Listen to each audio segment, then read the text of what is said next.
रात भर चला, हॉस्पिटल में रहे हैं। सुबह में फिर आशीष जी आए, तब वो रहे। फिर 1 घंटा बाद हमको क्लास छोड़ के जाना पड़ा।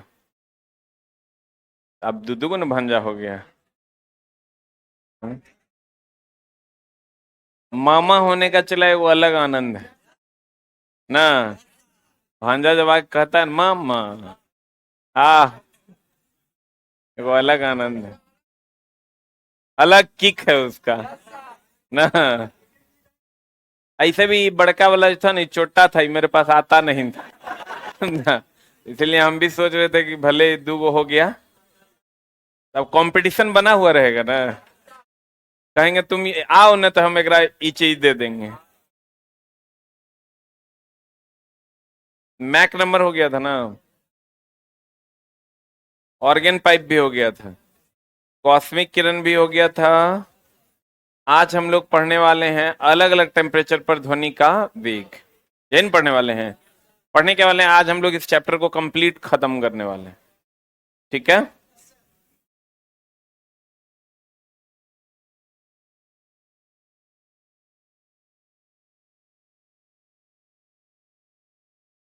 कुछ माध्यम में ध्वनि की चाल। ठीक है। आज जो भांजा चला हुआ है, उसको इससे पहले जो डॉक्टर से दिखवाई थी वो लोग, तो वो लोग को बोला गया था कि क्रोमोजोम में गड़बड़ी है, हार्ट में कहीं ना कहीं कुछ है। तो हम बोले पटना चल रहा हो। पटना में दिखाए सीनियर डॉक्टर से, बोलिए ऐसा कुछ नहीं है। आज हुआ भी है तो ऐसा कुछ नहीं। अब समझो 3 महीना से कितना डरा दी होगी वो माँ को, जिस माँ को इस बच्चे को जन्म देना। वो बोली सीधे क्रोमोजोम में गड़बड़ी है, अंग कोई भी इधर से उधर हो सकता है, ऐसा रिपोर्ट में आया है। रिपोर्ट में भी लिख के दिया था। जब यहाँ सीनियर डॉक्टर्स दिखाए तो बोले कि ना ना, ये सब नॉर्मल बात, अभी तो 3 महीना बाकी है, वो जो अंग बनने वाला होगा सब बन जाएगा। आप समझो 3 महीना से वो रो रही थी, कभी और रोने लगती थी कि हमको ऐसा क्यों बोल दी। तो वो तो डॉक्टर नहीं ना, जूता खाने वाली है। हाँ, अभी आज हुआ तो हम लोग को भी डर लग रहा था कि इट में भी हुआ, तो एकदम मेरा ना भंजा है, चम चम कर रहा था। कहता है देखो, इसलिए चला अब ये कहानी इसलिए तुमको सुनाई कि इस कहानी से तुम सीखो कि किसी भी एक डॉक्टर, खास करके जूनियर डॉक्टर पे तो एकदम भरोसा नहीं करना है। आज रात में गए 12 बजे हम लोग खाना पीना खा के, हम और मेरी सिस्टर, 2 आदमी। मम्मी को यहीं छोड़ दिया, पप्पो को यहीं छोड़ दिया, 2 आदमी जाके भर्ती हो गए। हम आराम से वहीं बेड पर पड़े रहे। वो जो डॉक्टर आई है वो कहती क्या है कि हमको डाउट हो रहा है कि आज होगा कल होगा, भर्ती हो भी सकते हैं नहीं भी हो सकते हैं, हमको थोड़ा गड़बड़ लग रहा है। पेशेंट के साथ ऐसे बात किया जाता है पेशेंट को तो ये बोलना है हो ये सब नॉर्मल प्रक्रिया है, कहीं कोई दिक्कत नहीं है, आप आराम कीजिए, धीरे धीरे दर्द होगा और लेबर पेन होगा, डिलीवरी हो जाएगी। डॉक्टर तो ऐसे बात करता है। कहती है हमारा डाउट हो रहा है। हाँ, ना वो ना डाउट नहीं, हमारा डर लग रहा है।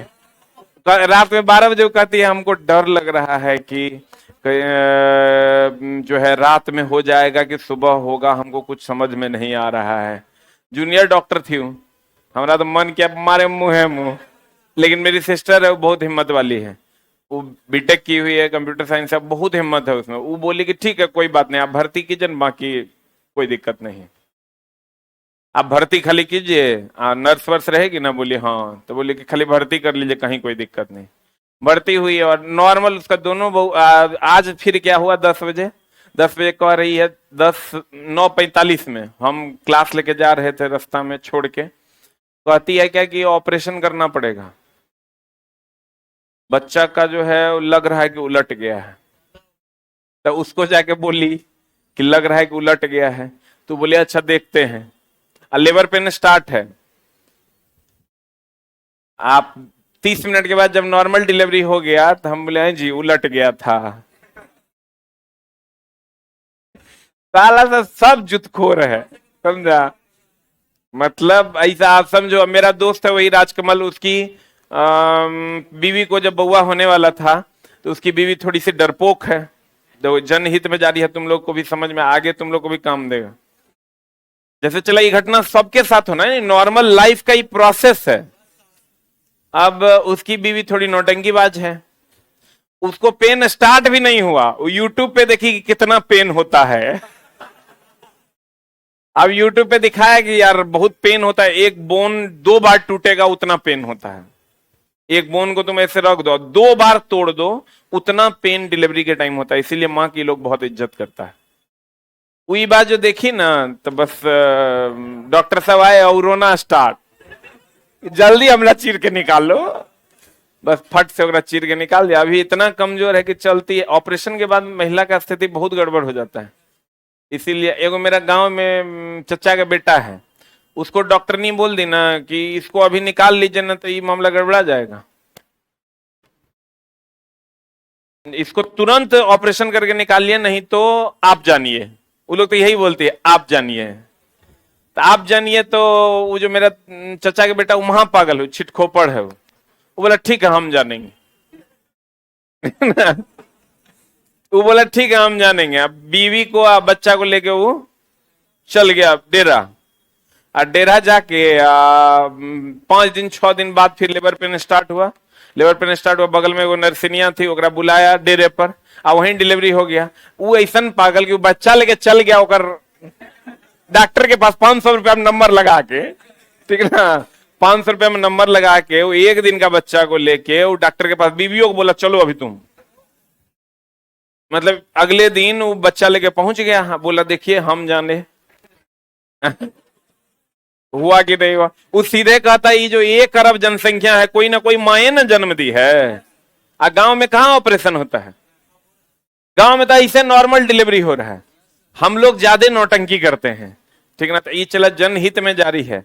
आप कभी भी अगर आप पुअर फैमिली से हैं तो आप क्या कीजिए कि जो बगल में आपका सरकारी हॉस्पिटल है, आप वहां लेके जाइए, वो आपको सही स्थिति बता देगा कि ऑपरेशन करना है आखिर नॉर्मल डिलीवरी हो। वो लोग ऑपरेशन नहीं करना चाहता है, ये वो लोग इतना टेंशन लेना नहीं चाहता है, ये लोग टेंशने लेके पैसा लेना चाहता है।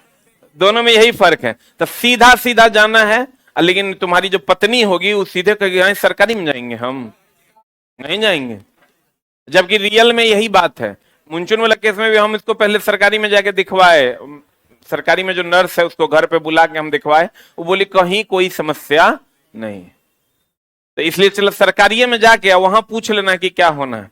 अभी ये स्थिति है कि अगर तुम जागरूक नहीं है तुम्हारा पूरा परिवार फंस जाएगा डॉक्टर के चंगुल। डॉक्टर एक प्रकार का टेररिज्म फैला दिया है, टेररिस्ट से भी ज्यादा खतरनाक। तुम कुछ मत करना, डबल सजेशन में विश्वास रखना। और पहला सजेशन जो स्पेशलिस्ट है उसके पास, और दूसरा सजेशन वहां से पुर्जा लेके खाली जाना है। आज जो बगल के हॉस्पिटल में, सरकारी हॉस्पिटल में लोग बैठे हुए हैं डॉक्टर, उनसे खाली बैठ के डिस्कस करना। उससे भी नहीं अगर तुमको संतुष्टि हो, 350 टका खर्चा होगा, प्रैक्टो ऐप डाउनलोड करना, उसमें डॉक्टर अवेलेबल है। तुम वीडियो कॉल पे 30 मिनट तक बात कर सकते हो, तुमको सब बात बता देगा क्या सही क्या गलत। उसको ना तुम्हारा पेशेंट में ऑपरेशन में इंटरेस्ट है, ना तुम्हारे पेशेंट के दवाई में इंटरेस्ट है, क्योंकि वो ऑनलाइन सिर्फ फीस पे काम करता है। वो तुमको एकदम 100% सही सजेशन दे देगा, ठीक है। तो ये सब चला, कौन ऐप डाउनलोड करना है? प्रैक्टो ऐप। हमरा चला होकर कमीशन नहीं आता है, ये मत समझना। प्रैक्टो ऐप डाउनलोड करना, 30 मिनट तक तुम एक डॉक्टर से 400 रुपया में बतिया सकते हो, और डॉक्टर नहीं समझ में आए डॉक्टर बदल सकते हो। और 30-30 साल का एक्सपीरियंस वाले डॉक्टर वहां अवेलेबल। तो परिवार को को देखना तुम्हारा भी ना काम। कहते हैं ये रे तू पढ़ल लिखल था तब ऐसे कैसे हो गया, लोग बोलते हैं ना। तो तू पढ़ल लिखल था तो हम तेरा जो रास्ता बता रहे हैं वो रास्ता से चलना, तोरा कोई नहीं कहेगा पढ़ल लिखल है तो ऐसे कैसे हो गया, ठीक ना।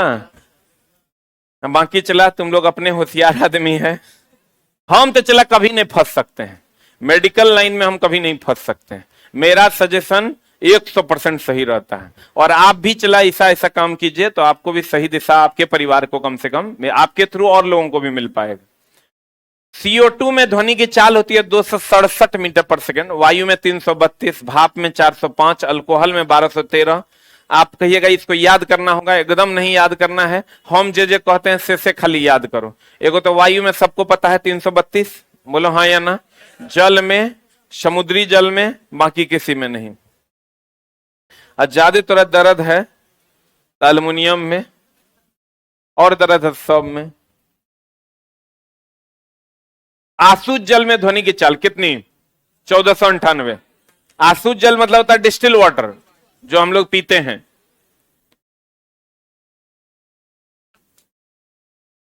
अच्छा, चला, डिस्टिल वाटर और मिनरल वाटर में क्या अंतर है जानते हो? हम लोग दुकान वाले को जाके बोल देते हैं एक मिनरल वाटर देना, या दुकान वाले को जाके बोल देता है एक डिस्टिल वाटर देना। What is the difference between this two? Distil water जो होता है चला, वो होता है पानी जो जमीन के अंदर से निकाल के शुद्ध किया गया हो। नहीं, वो है मिनरल वाटर। कहां से? जमीन के पानी को अगर आप शुद्ध करते हैं, मिनरल वाटर, जमीन के पानी को शुद्ध किया जाता है। वो कौन वाटर है चला? Mineral water. एक होता है डिस्टिल वाटर, जिसको आप आसूत जल बोलते हैं। डिस्टिल वाटर, डिस्टिल वाटर होता है जब समुद्र के पानी को शुद्ध करके पिया जाता है। समुद्र के पानी को शुद्ध करके करना। अब एक बात बताओ, हमारे एरिया में समुद्र है नहीं है क्या? नहीं है, तो हम लोग डिस्टिल वाटर पीते हैं कि मिनरल वाटर पीते हैं? हम लोग जमीन के अंदर का पानी निकाल के शुद्ध करके तब बिस्लरी में पैक करके हम लोगों को मिलता है।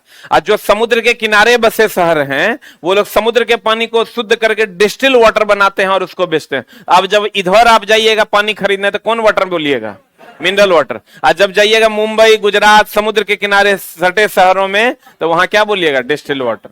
समझ में आया? लेकिन आप समझिए, आप भारत में हैं, आप जे वाटर बोलिएगा, आपको वाटर मिल जाएगा ना। आप ये सब कुछ मत बोलिए, खाली बोलिए एक बोतल पानी दो। बोतल इज मीन्स 20 टका वाला पानी, ठीक है ना। लेकिन रियल में मामला ये है, मिनरल वाटर एंड, एक लाइन में समझ, मिनरल मतलब होता है खनिज। तो जमीन के अंदर क्या है? खनिज है। खनिज के अंदर से पानी निकालिएगा तो मिनरल वाटर हो गया। और डिस्टिल वाटर, आसवन एक विधि है, हम आपको केमिस्ट्री में पढ़ाएंगे। हवा में ध्वनि की चाल 332, ऑक्सीजन में ध्वनि की चाल 316, स्टील में ध्वनि की चाल इतना, निकेल में ध्वनि की चाल इतना। अब कहता है अनुनाद। अनुनाद क्या होता है चला? रेजोनेंस या फोर्स्ड वाइब्रेशन। कभी चला गायक को गाते हुए सुने हैं? पक्का। गायक पवन सिंह, खेसारी लाल यादव, अक्षरा सिंह, नहीं सुना है? नहीं सुना है? आप देखो, अगर आप रितेश पांडे जी भी है, मान लेते कोई भी गायक को तुम आवाज अगर गाते हुए सुना होगा, तुम एक चीज गौर करना, गायक अपने आवाज को उठाता है फिर नीचे गिराता है।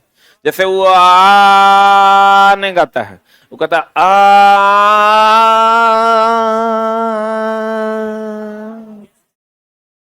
ऐसा ना गाता है। मतलब वो ध्वनि को कभी ऊपर लेके जाता है, कभी नीचे। इसी के कारण तो ध्वनि सुरीली लगती है। अगर खाली करे सुरीली लगेगी? तो ध्वनि का अप्स एंड डाउन्स जो होता है ना, यही बिट्स कहलाता है। क्या कहलाता है? बिट्स कहलाता है। और ये व्यतिकरण के कारण होता है, इंटरफेरेंस के कारण होता है। किसके कारण होता है चला? देखो, जब ये इंटरफेयर करेगा तो बिट्स का निर्माण, ये इंटरफेयर करेगा, एक दूसरे पे चढ़ेगा, बोलो न, तो व्यतिकरण होगा। क्या होगा? क्या होगा? तो ये कभी अप कभी डाउन, कभी अप कभी डाउन, कभी अप कभी डाउन। और इसी को हम अप्स एंड डाउन्स को बिट्स कहते हैं। क्या कहते हैं? बिट्स कहते हैं। वो तो हम अलग पढ़ेंगे लेटर ऑन। अब यहां आता है अनुनाद, रेजोनेंस और फोर्स्ड वाइब्रेशन। ये क्या है? रेजोनेंस और forced vibration. Resonance and forced vibration, इसको कहते हैं अनुनाद और प्रणोदित कंपन। ये क्या है चला जी? जैसे नाम है फोर्स्ड वाइब्रेशन। ध्वनि एक प्रकार का कंपन है। ध्वनि एक प्रकार का क्या है? तो जैसे मान लीजिए ये अभी कंपन कर रहा है ना, ये कंपन कर रहा है चला अपनी स्वाभाविक आवृत्ति से, और इस पर हम एक बल लगा देते हैं, तो कंपन ज्यादा होगा कि कम? पक्का। अगर ये अभी कंपन कर रहा है अपनी स्वाभाविक आवृत्ति से, और जब इस पर हम बल लगा देंगे तो ये पहले तो अपनी स्वाभाविक आवृत्ति से कंपन करने की चेष्टा करेगा, लेकिन जब बल लगा देंगे तो ये बल के अधीन कंपन करने लगेगा। बोलो रे।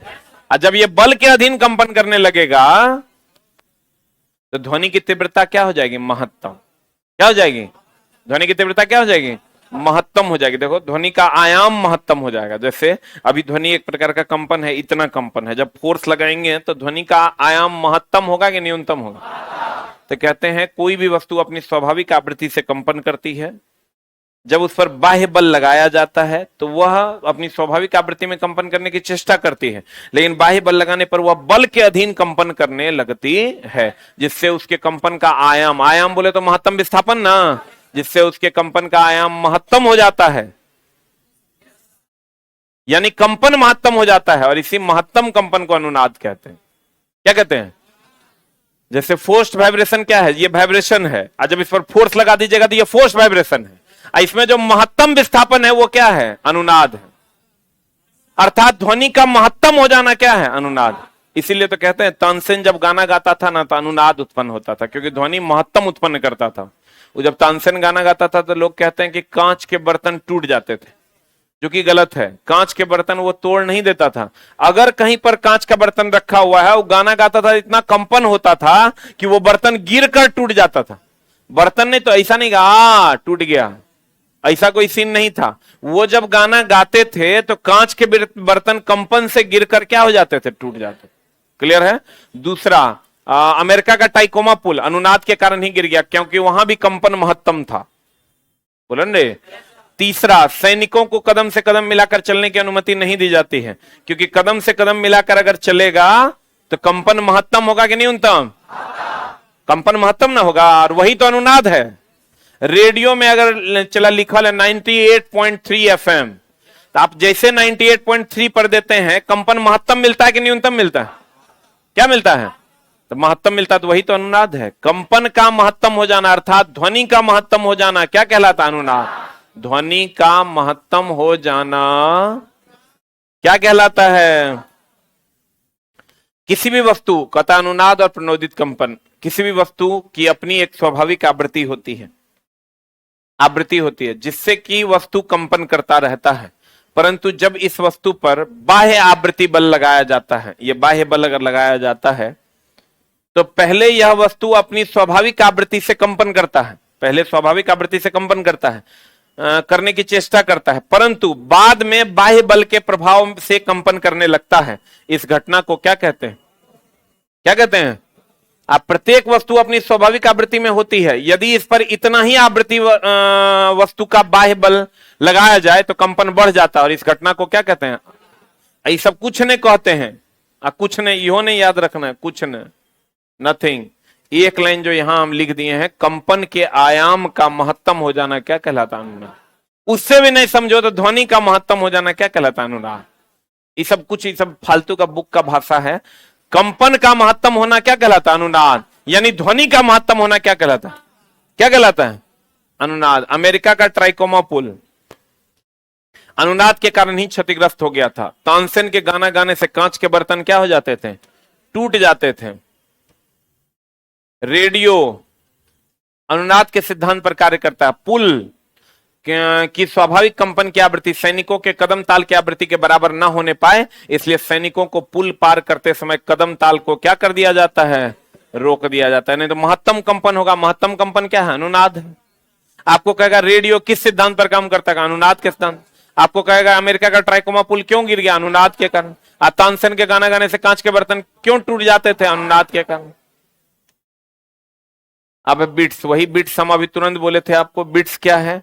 ध्वनि का जो उतार चढ़ाव है उसी को क्या कहते हैं? बिट्स। आई उतार चढ़ाव से ध्वनि सुरीली होती है कि असुरीली होती है? आप बताओ। ये उतार चढ़ाव, चढ़ाव उतार, चढ़ाव उतार, इससे ध्वनि महत्तम का उतार चढ़ाव जो होगा, इससे ध्वनि सुरीली होगी कि असुरीली? ये चला, ये घटना व्यतिकरण है। इसका यही क्वेश्चन है, क्यों पूछे व्यतिकरण मतलब एक दूसरे के ऊपर चढ़ जाना ना। यही क्वेश्चन पूछता है कि एक दूसरे बिट्स जो है वो किस घटना पर आधारित है? कहेंगे व्यतिकरण पर। किस पर आधारित है?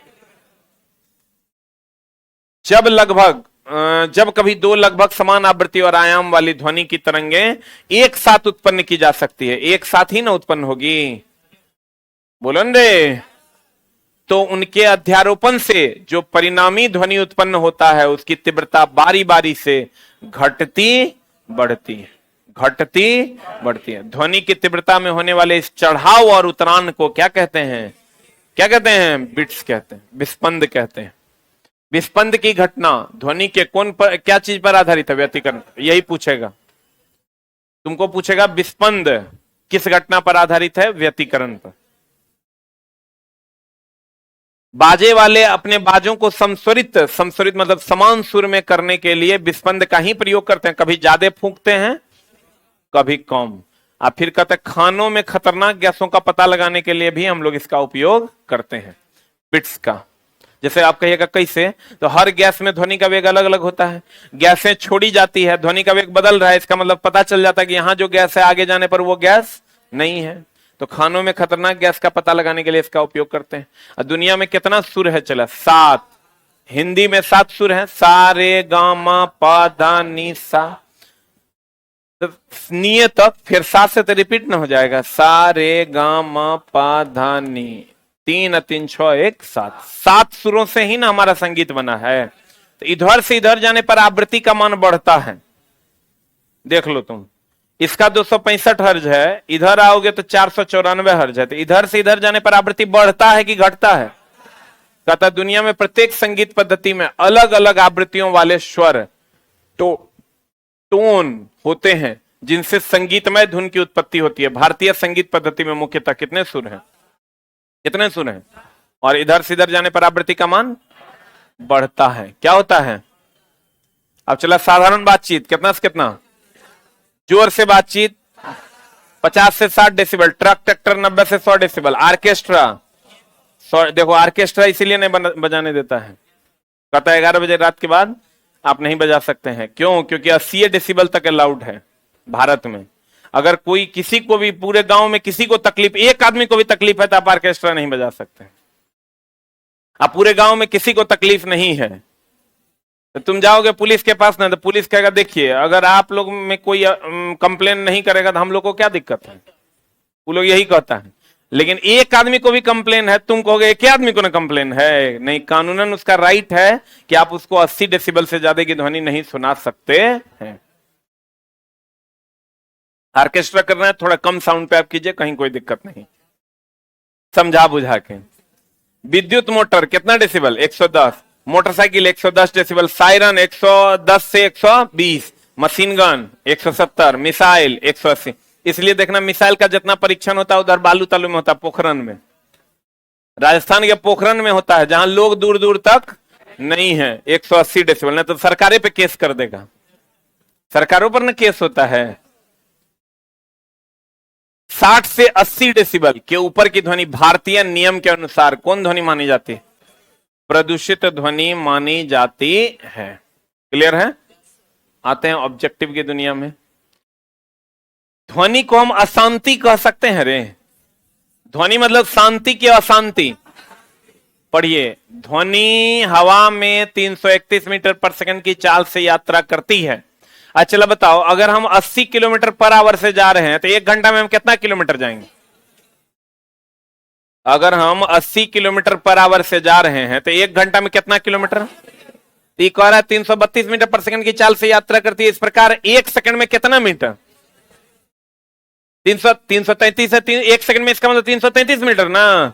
तो की दूरी इसके द्वारा, किसके द्वारा तय की जाती है, ध्वनि के द्वारा तय की जाती है। ध्वनि का दूसरा नाम क्या है, अशांति। आंसर बोलो रे।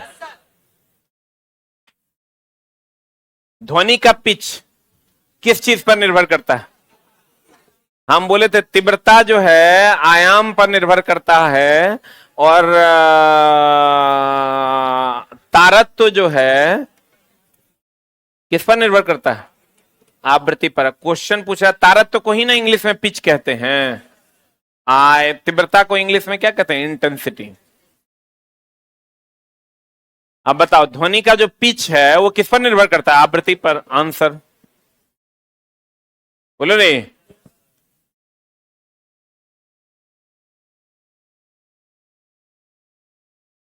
ये पूछवे करेगा, चला वेरी वेरी इंपॉर्टेंट। तीव्रता आयाम पर तीव्रता को इंटेंसिटी कहते हैं, तारत्व पिच इसको आवृत्ति पर निर्भर करता है।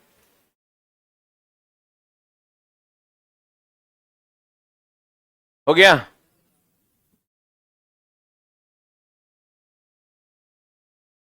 अल्ट्रासोनिक तरंगों की आवृत्ति होती है कितनी?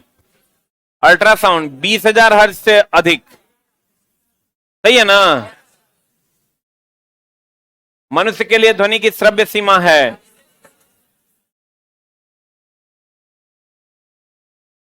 20 हर्ट्ज से 20,000 हर्ट्ज।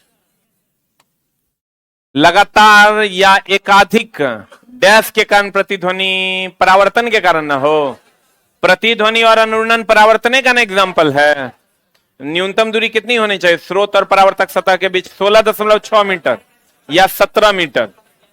बोलो। 25 डिग्री सी पर ध्वनि की चाल दिया हुआ है। वायु में ध्वनि की चाल देखो कितना है, 346 मीटर पर सेकंड, जो लिस्ट है तुम्हारे पास। आसूत जल में देखो 1498 है, नहीं है? देखो ना लिस्ट है, अभी तुरंत हाईलाइट करवाएं, दोनों सही है। इचला 25 डिग्री सी पर है, 332 जो होता है वो 0 डिग्री सी पर होता है। उस हिसाब से ये लगभग सही है। लगभग थोड़ा बहुत का अप डाउन है, लेकिन लगभग क्या है, सही है। आंसर क्या दिया? दोनों सही है ना। अच्छा, इसको दिया है तब चला तो वायु में ध्वनि की चाल, तब इसको 332 के आधार पर काट दिया। ये सही मानो तब 346 ने, चूंकि बहुत ज्यादा का डिफरेंस हो गया, लेकिन कहीं कहीं पर चला 340-41 को सही मान लेता है। वो डिपेंड करेगा चला ऑप्शन पे, ऑप्शन कैसा है। अगर ये ऑप्शन अभी नहीं देता ना तो इसका आंसर हो जाता है ए और बी दोनों सही है।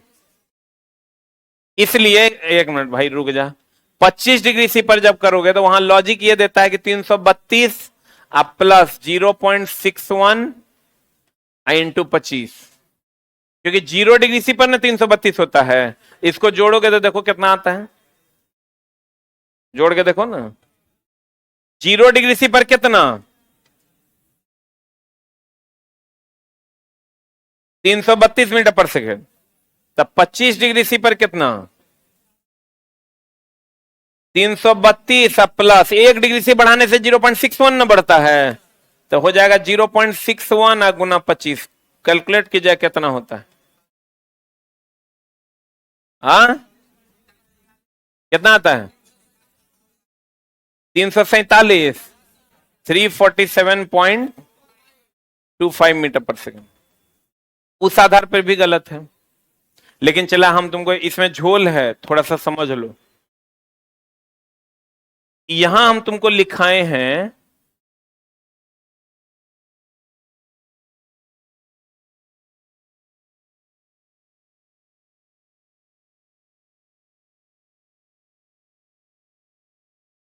हवा में ध्वनि की चाल देखो कितना है, 332।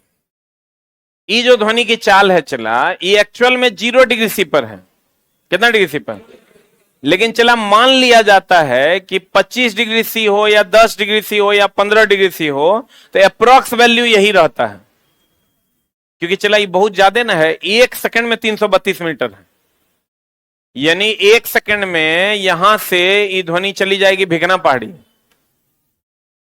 1 सेकंड में ध्वनि की चाल इतनी ज्यादा है, इसलिए उसको निग्लिजिबल मान लिया जाता है। ऐसी आधार पर उसको गलत मान लिया जाता है, जबकि सही में 347 अगर एग्जैक्ट रहता तो वो सही हो जाता।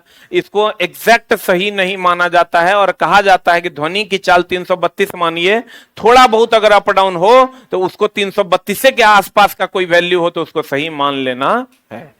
जस्ट आसपास का 332, 335, 331, 340 यहां तक को सही मान लेना है, उतने डिग्री सी पर। इसका प्रॉपर वे में ध्यान रखना, बहुत ज्यादा चूस चाट नहीं करना है, क्योंकि चला अभी भी लाप्लास का करेक्शन सही नहीं है।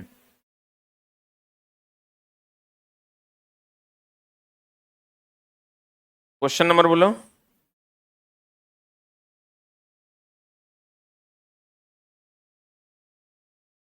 7 की 8। ध्वनि की दृढ़ता जो दोहरे प्रतिबिंब का मतलब हुआ दोहरा परावर्तन, दोहरा परावर्तन। अब बता, दोहरा परावर्तन ही तो प्रतिध्वनि है। बोलन रे, दोहरा परावर्तन कहिए या बहुल परावर्तन कहिए, मतलब बहुत बार परावर्तन, यही ना प्रतिध्वनि है।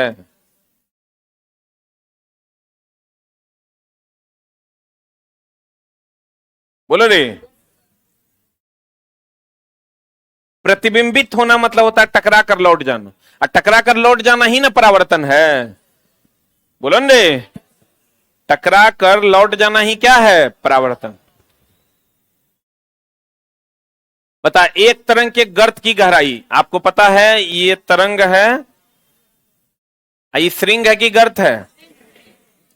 ऊपर वाले को श्रृंग, नीचे वाले को गर्त। गर्त की गहराई, इसी को ना आयाम कहते हैं। क्या कहते हैं इसको? आयाम कहते हैं। आंसर, श्रृंग की ऊंचाई कह दे या गर्त की गहराई कर दे, उसको हम क्या कहते हैं? आयाम। बोलो रे, किसी माध्यम में घनत्व के एक दोलन को पूरा करने में लगने वाले समय, घनत्व ने ध्वनि, एक दोलन में पूरा करने में लगे समय को क्या कहते हैं? आवर्तकाल। आवर्तकाल को ही समय अवधि कहते हैं। बताइए आंसर क्या होगा? ये ना, इसी को चला आवर्तकाल भी कहते हैं। इसी को हम लोग क्या कहते हैं? आवर्तकाल।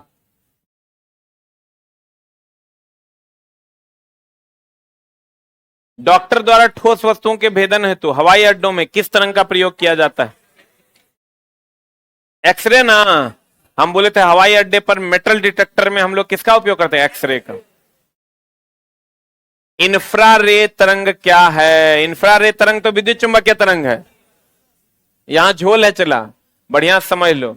विद्युत चुंबकीय तरंग का लिस्ट कौन कौन है? विद्युत चुंबकीय तरंग का लिस्ट है गा ए पौद्री अशुरेदी, गा ए पौद्री अशुरेदी, यही ना है। तो विद्युत चुंबकीय एक्सरे, गामा एक्स, पराबैंगनी दृश्य, अवरक्त। अवरक्त जो है ये कौन तरंग है? विद्युत चुंबकीय तरंग है। आज सभी विद्युत चुंबकीय तरंगे अनुप्रस्थ है कि अनुदैर्ध्य है? अनुप्रस्थ ना। सभी विद्युत चुंबकीय तरंगे कैसी हैं? अनुप्रस्थ है। अनुप्रस्थ है मतलब इसका वेग कितना है? 3 गुना 10 के पावर 8 मीटर पर सेकेंड। बोलो हाँ या ना। तो अब एक बात बताओ, यहां तुम्हारे पास दोनों है, अनुप्रस्थ भी है, विद्युत चुंबकीय तरंग भी है। तो हम ये जानते हैं कि इंफ्रारेड पहले विद्युत चुंबकीय तरंग है, और तब ये हम कहेंगे कि सभी विद्युत चुंबकीय तरंगे अनुप्रस्थ है। तो रियल में इसका आंसर क्या हो जाएगा? विद्युत चुंबकीय तरंग। ई नहीं रहता तो सेकंड आंसर इसका क्या हो जाता? अनुप्रस्थ। बोलो ने, तनी तनी लिखवो करो।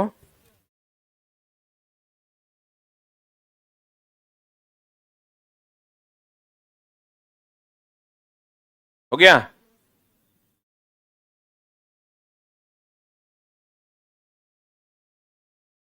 बढ़े। अवरक्त किरण, इंफ्रारे जो है ये पहले विद्युत चुंबकीय तरंग है, उसके बाद क्या है? अनुप्रस्थ। बढ़े हो? स्पष्ट प्रतिध्वनि सुनने के लिए मूलध्वनि कितना? 1/10 सेकंड ना। निम्न से किसमें ध्वनि तरंग का तरंग दैर्ध्य सर्वाधिक होगा? आवृत्ति दिया हुआ है, लेमडा बराबर भी बाय एन लिख दें, कोई दिक्कत? क्या कि भी बराबर एन लेमडा, भी बराबर क्या चला? N lambda. तो एन बराबर लेमडा बराबर भी बाय एन ना। तो भी बाय एन, तो जकर आवृत्ति सबसे कम होकर तरंग दैर्ध्य सबसे ज्यादा। आकर तरंग दैर्ध्य सर्वाधिक के कर होगा, तरंग दैर्ध्य सर्वाधिक वो कर होगा जकर आवृत्ति सबसे कम होगा। आवृत्ति सबसे कम के कर है 100। बोलो रे, हो गया?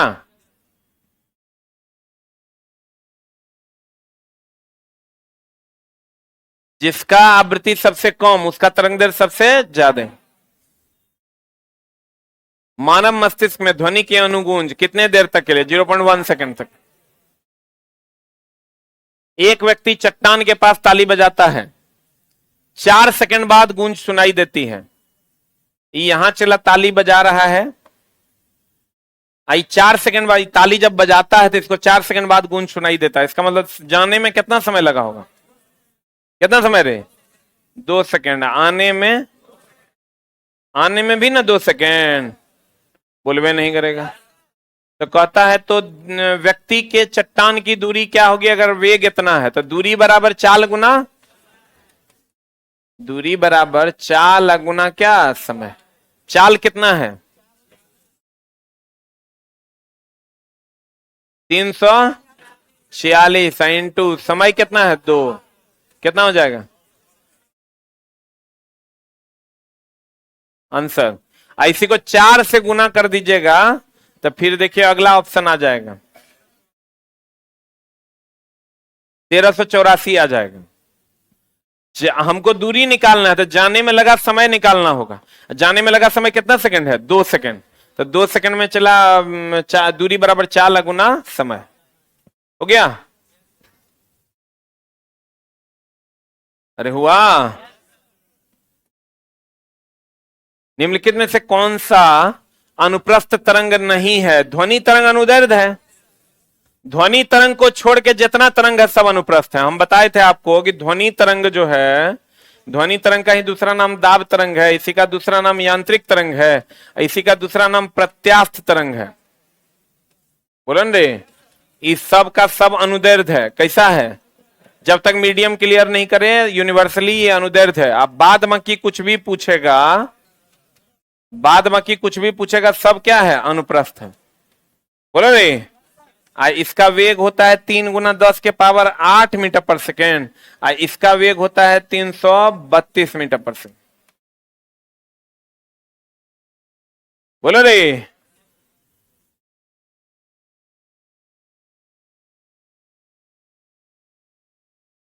हो गया? कलम चलाओ।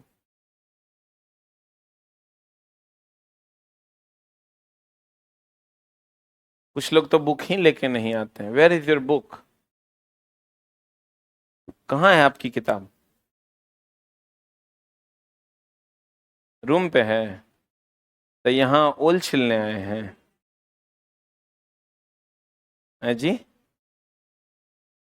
जैसे किताब क्यों छोड़ दिए? हाँ बताइए। भारी लगता है? मैडम ये आपका कौन एंट्री है? चलते हुए क्लास में ऐसे एंट्री होता है? बोलिए ना जी। बैठिए। अरे बैठिए न। ये मेरे गांव की न है इसलिए सीधा एंट्री मार दी। मेरे गांव की है। अब गांव के डरे नहीं होता है। ये तो गलत बात न है। ये तो मतलब चल रहा है क्लास, कोई फर्क आए के है जी, गाय के तो लोग है। अरे कहाँ है तुम्हारा किताब? Where is your book? तुम्हारा किताब कहाँ है? मतलब ऐ स्टैंड अप। कौन कौन किताब नहीं लाया? अपने मन से खड़ा हो जाओ, नहीं तो हम खड़ा करेंगे तो अगले लोग क्लास रोक देंगे। एक जल्दी स्टैंड अप। तुम्हारा किताब कहाँ है? अच्छा तुम्हारा कहाँ है? Stand up. अपने मन से खड़ा हो जाओ, नहीं तो अभी काट फाड़ के भगा देंगे। पीछे में है? सबके पास है ना किताब? Very good. इको नामे है। चला इको, क्या नाम है? बैठ जाओ। इको जो होता है ध्वनिये में ना होगा हो। इको कार्डियोग्राम अधिक नजदीकी से किससे संबंधित है? जब ये ध्वनि की बात हो गई मतलब कौन इफेक्ट? Doppler effect. यही टेस्ट किया था गर्भ में, तो बोला इको नहीं आ रहा है। इको नहीं आ, हम लोग चला जब यही हम तोरा की बोले, साइंस तोरा जीवन, साइंस नहीं पढ़ाई तोरा जीवन का हर बात सिखा देगा। अब इको क्या है देखो। इको जब भेजता है ना हार्ट में, जैसे हार्ट तो बच्चा का बन रहा होता है, बहुत छोटा सा हार्ट है, तो उसमें जब इको भेजता है अगर सारा का सारा ध्वनि परावर्तित होकर आ गया तो समझ लेता है कि हार्ट में कहीं छेद नहीं। आज जब इको ध्वनि भेजा कुछ ध्वनि जो है आर पार हो गया, लौट के नहीं आया, तो तब वहां पर कह देता कि यहां पर छेद है। मतलब अगर चला ये हार्ट है ये हर्ट है बच्चा का, और अगर हर्ट है तो वहां से ध्वनि परावर्तित होकर आ जाएगी, बोलो ना रे। तो अगर नहीं आया, निकल गया, इसका मतलब क्या है? 6। अब तुम समझो कि 6-7 महीने का जो बच्चा होता है ओकर हर्ट मुश्किल से 30 से 40 ग्राम का होगा, ये इतना बड़का होगा। उसमें ही वो जो फिर अगला 2-3 महीना होगा उसमें वो हर्ट फिलअप हो जाता है अपने। अगर नहीं हो फिलअप होता है तब फिर अगले जन्म लेने के बाद जब वो, चूंकि दूध में बहुत अधिक प्रोटीन होता है, अब प्रोटीन वैसे जो माँ के गर्भ में वो रहता है तो प्लेसेंटा से उसको भोजन मिलता है, और जब दूध माँ का वो पीने लगता है कोलेस्ट्रॉल बहुत तेजी से, बहुत अधिक मात्रा में तुम सुना होगा दूध में सबसे अधिक प्रोटीन। अब तुमको पता होना चाहिए कि एमिनो अम्ल जो है, कौन अम्ल? एमिनो अम्ल से बना है प्रोटीन। क्या बना है? प्रोटीन। अब प्रोटीन से बनता है उत्तक, और उत्तक से बनता है अंग, बोलो रे। तो चला, जब दूध में बहुत अधिक मात्रा में प्रोटीन होता है तो उससे उत्तक का निर्माण होने लगता है, इसीलिए तो बच्चा तेजी से बढ़ने लगता है, बोलो रे। और जब उत्तक का निर्माण होने लगता है तो उसी से अंग का निर्माण होने लगता है। जहां भी अंग अगर नहीं भी बना है तो वहां भी अंग का क्या होने लगता है? निर्माण होने लगता है। तो कहते हैं, इसीलिए तो कहते हैं दूध पिलाना चाहिए बच्चे को, दूध पिलाना चाहिए बच्चे को, क्योंकि उससे दूध बच्चा क्या होगा? बड़ा होगा। बड़ा होगा चला तो धीरे धीरे अपनी इम्यूनिटी बना पाएगा। तो कहते हैं ये जो डॉपलर इफेक्ट है इसी के द्वारा इकोकार्डियोग्राम किया जाता है। इकोकार्डियोग्राम कुछ नहीं है, हार्ट है या कोई भी अंग अगर शरीर का है उस पर इको यानी ध्वनि भेजा जाता है। ध्वनि भेजा जाता है, अगर लौट के चला आया इसका मतलब वो अंग सही सलामत है। अगर 2 किरणें भी आर पार चली गई तो कंप्यूटर में वो दिखा देगा कि भैया 2 किरणें आर पार हो रही है, तब उसका फिर ऑपरेशन होगा या जो भी उसका स्टेप है वो फॉलो होगा। Sonar, sound navigation and ranging system, हिसाब से मारना गड़बड़ हो जाएगा। यहां नेविगेटिंग है जबकि होता है नेविगेशन। क्लियर है ना? निम्नलिखित में से सोनार की मदद से क्या मापा जाता है?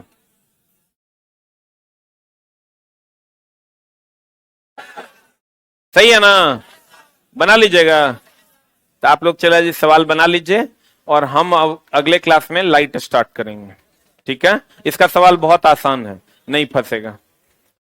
Thank you very much.